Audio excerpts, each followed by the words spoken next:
Ladies and gentlemen, good evening and thank you for tuning in to Canal Algeria's nightly news. On to the headlines. Decided by the President of the Republic, Commander-in-Chief of the Armed Forces and the National Defense Minister, young people born before January 1st, 1995 are exempted from the national service obligations.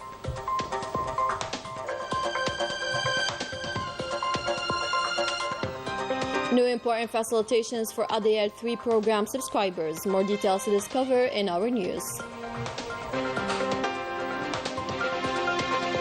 Bijaya province is ready for the summer season to the great joy of holiday makers and beach lovers.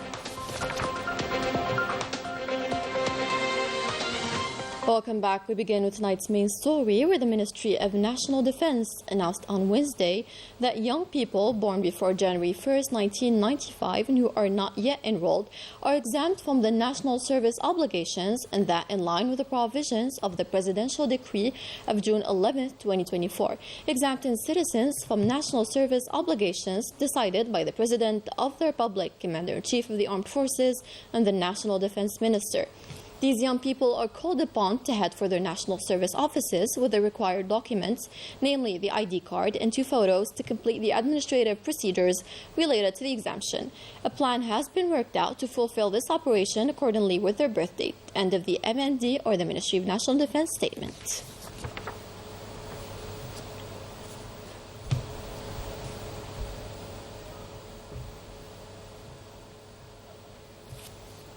In the housing sector, the National Agency for Housing Improvement and Development, ADL, now has a new headquarters, inaugurated this morning by the Department Minister Tariq Belaribi, who on the same occasion underlined the state's efforts in the sector so to meet the citizens' aspirations, with a special emphasis on the importance of digitization. Manal Maafa starts us off tonight. The registrations for the highly anticipated AADL 3 housing program will begin on July 5th at 5 p.m., announced Tariq Belaribi, the Minister of Housing, during the inauguration of the new headquarters of the National Agency for Housing Improvement and Development. This agency is in charge of the implementation and distribution of lease purchase housing units.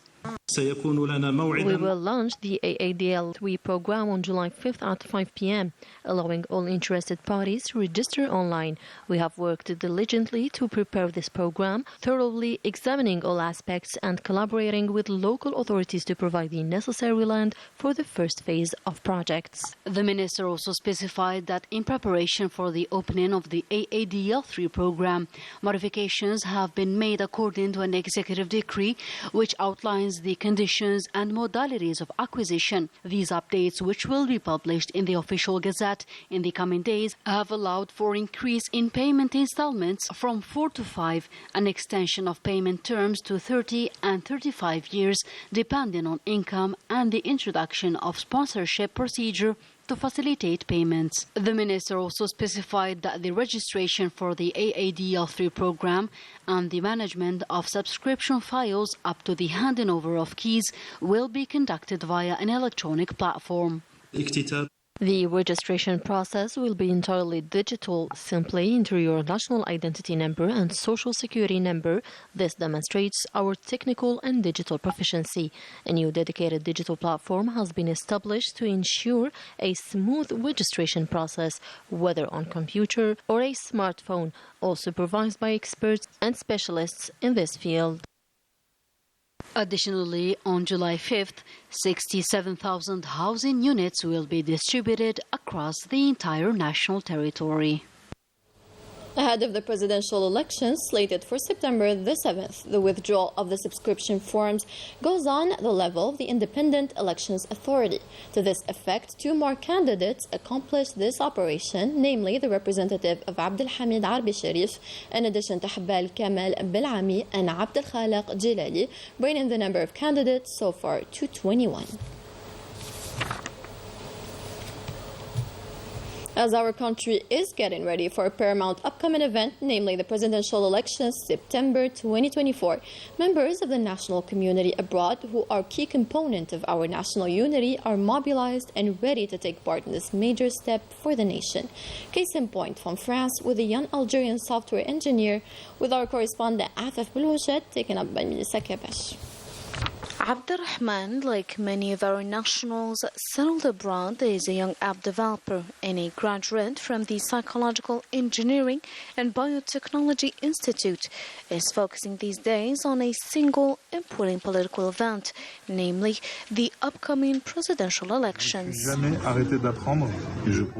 We learn every day. I've never stopped learning, and I offer services for the development of websites and applications and all related to the digitization field.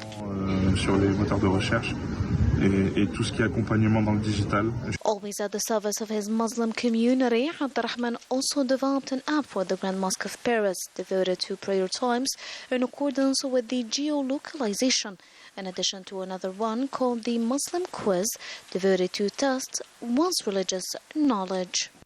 Mes parents, ils ont toujours fait en sorte qu'on se sente algérien, quoi qu'il arrive. Whatever happens, my parents always recalled that we are Algerians by always talking in Arabic at home and spending our vacations in our homeland. On ne s'est jamais posé de questions finalement, c'est-à-dire qu'à aucun moment on s'est demandé qui on était ou quoi, on savait exactement qui on était. Attached to his homeland and proud of its achievements, he also never misses any development related to the country, in particular international news. We've seen the diplomatic breakthrough within the United Nations as regards the Palestinian cause, which reflects Algeria's unwavering position concerning this cause, a position that marked history like many other positions, given more pride of my country. Une situation similaire à ce qu'a vécu l'Algérie avec la colonisation française. As for now, the presidential elections scheduled in September are Abdurrahman's hobby horse. Je leur dis quelque chose de très simple. Aujourd'hui, plus il y a de votants, et plus... It is very simple. The more voters, the more legitimate the elections are, and the elected president is stronger. We've seen what an elected president can do on the international scene. Therefore, it's up to us to participate in these upcoming elections to further boost our country's efforts. I will not only vote, but I will also try to convince young people to vote and enroll themselves in electoral lists. Indeed, only those registered in electoral lists will be entitled to vote on September 7th, a major event not to miss for Algeria's future and position among big nations. In economy, Afreximbank is expecting a growth that will attain 3.8% this year for continental trade, an economic growth higher than that recorded worldwide thanks to an improvement in figures of productive sectors, inflation under control, and other indicators to discover with Ines Killo. According to expectations by the Pan-African Export-Import Bank, the outlook for the African continent in 2024 remains positive, despite the difficult economic environment during 2023. Average economic growth for all African countries expected to reach 3.8%, slightly higher than the expected global of 3.2%. In its report, the bank foresees that the continent's growth will reach 3.8% in 2024 before rising to 4% in 2025. According to the same source, most macroeconomic indicators are expected to improve in 2024-2025. Growth on the continent is expected to be above the global average, and although inflation is currently high, it is set to fall with this downward trend continuing into 2025, the report points out. In the trade sector, intra-African trade is set to grow by 3.2% between 2022 and 2023. However, current global challenges have undermined the performance of African trade, which contracted by 6.3% in 2023 after growing by 15.9% in 2022. According to the experts, the rise in intra-African trade reflects the resilience of the African economy and the potential impact of the African continent free trade area's single market for the continent as a tool of protection against global shocks forward to achieve the development objectives of African nations while addressing climate change concerns. All in all, the report states the optimizing the ACFRA can turn into potential gains through increased extra-African trade and investment.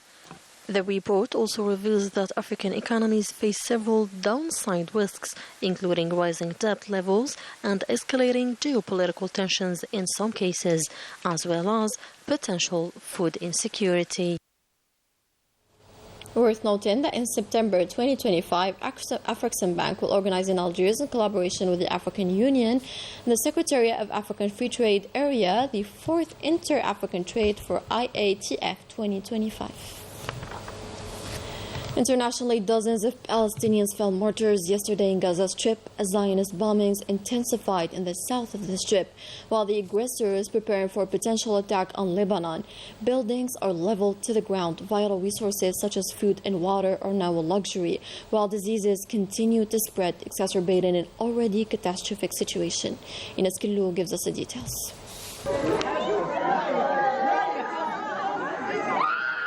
On the 257th day of aggression against Gaza, the Zionist entity continues to bomb and kill innocent people, like defenseless traders whose only mistake was to wait for an aid convoy to pass by Rafah border crossing. They were killed by Zionist Air Force missiles.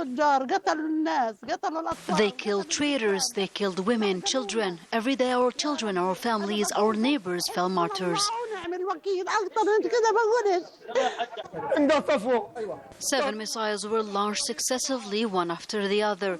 They once again killed innocent people looking for food to supply our brothers in the disaster areas and to the thousands of displaced people who are struggling to get enough to live on. The Zionist occupation continues its intensive and global aggression on the Gaza Strip. Last night, the Zionist aggression left more than 30 martyrs. 17 of them were killed in the bombings in the refugee camps of Bureij and Nusayrat.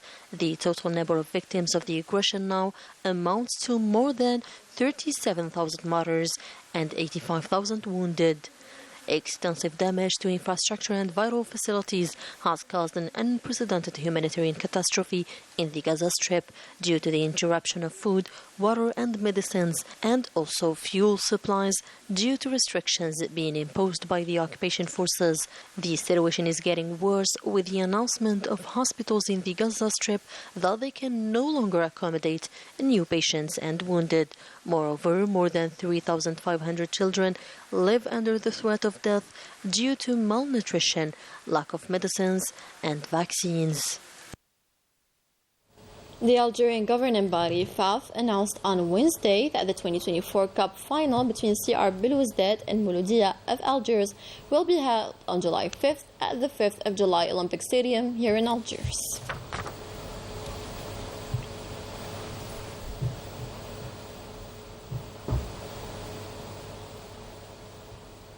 As summer is right around the corner, Bijaya, tourists' favorite destination, is now ready to host holidaymakers. 35 beaches are open, fit for swimming. Comfort and security are a priority, with several measures taken in this regard. Let's take a tour around with both Naima Hawish and Manal Maafa.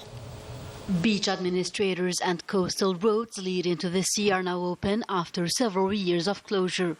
A range of measures was taken to ensure a perfect summer season on the coast of Bijaya province, offering fine sandy beaches, truly a dream coming true. The final touches have been made. The beaches have been revamped and the administrators are already mobilized. With a coastline of 100 kilometers, the Tourism Directorate authorized concessions to ensure a summer season that meets the high expectations set by these preparations. This year we have launched a concession for education at the level of the province, covering 18 out of 35 authorized beaches in line with the current regulations. Our aim is to enhance services for vacationers while ensuring free access to beaches. Free access to beaches, a cleaning campaign and the installation of equipment are all in place to handle the influx of visitors. Safety is a priority this year, with a series of training sessions provided for beach administrators. These training sessions aim to update and prepare all administrators for the summer season, requiring their active participation. For the past month, they have been mobilized, submitting daily reports to the Town Hall and the Directorate of Tourism. The novelty this year is that they are equipped to be easily identified as beach administrators. Upon completing their training, the designated administrators will be stationed in coastal areas.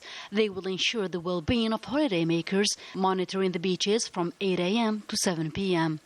I'm here every day from 8 a.m. to 7 p.m. It is not easy. Every morning, I come to check if the beach is clean. If not, I call the relevant services. We also oversee seasonal activities like parasols and pedal boat rentals and ensure that fresh beverages are available as well as car parking lots. To attract more tourists, the Directorate of Tourism has set up an appealing program. Both children and adults can enjoy the new aqua park, featuring an artificial beach and restaurants offering Algerian cuisine. With its Mediterranean landscapes, spending a vacation in the city of Imagoraya can only be magical. From the breathtaking Bijaya, we end tonight's bulletin. Take care and good night.